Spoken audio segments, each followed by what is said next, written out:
और उडुपी की धरती पर आना तो हमेशा अद्भुत होता है।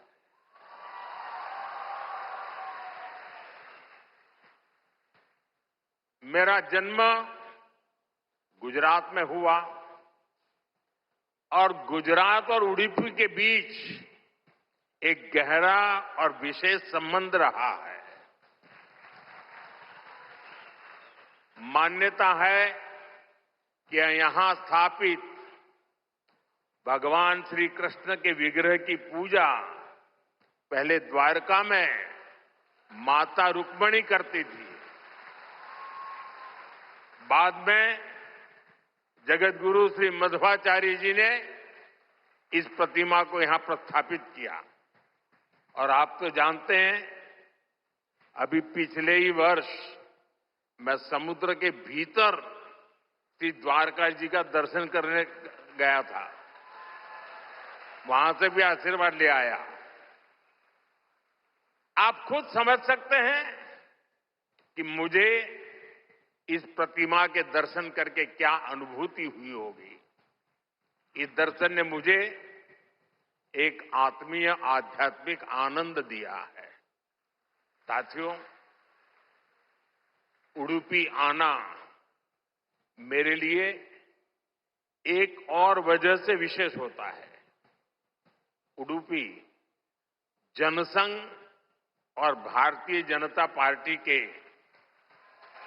सुशासन की मॉडल की कर्मभूमि रही है। 1968 में उडुपी के लोगों ने जनसंघ के हमारे वीएस आचार्य जी को यहां की नगरपालिका परिषद में विजयी बनाया था। और इसके साथ ही उडुपी ने एक नए गवर्नेंस मॉडल की नींव भी रखी थी।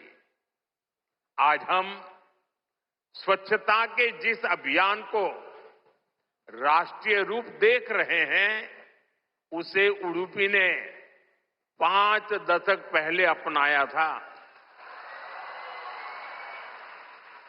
जल आपूर्ति और ड्रेनेज सिस्टम का एक नया मॉडल देना हो, उडुपी ने ही 70 के दशक में इन कार्यक्रमों की शुरुआत की थी।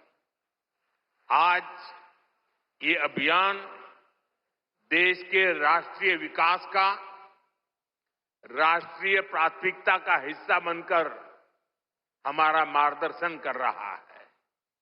साथियों, रामचरितमानस में लिखा है, कलिजुग केवल हरिगुण गाहा, गावत नर पावही भवथाहा।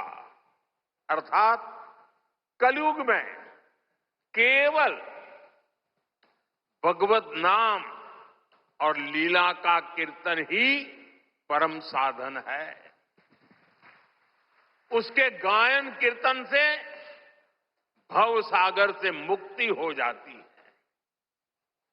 हमारे समाज में मंत्रों का, गीता के श्लोकों का पाठ तो शताब्दियों से हो रहा है, पर जब 1 लाख कंठ एक स्वर में इन श्लोकों का ऐसा उच्चारण करते हैं, जब इतने सारे लोग गीता जैसे पुण्य ग्रंथ का पाठ करते हैं,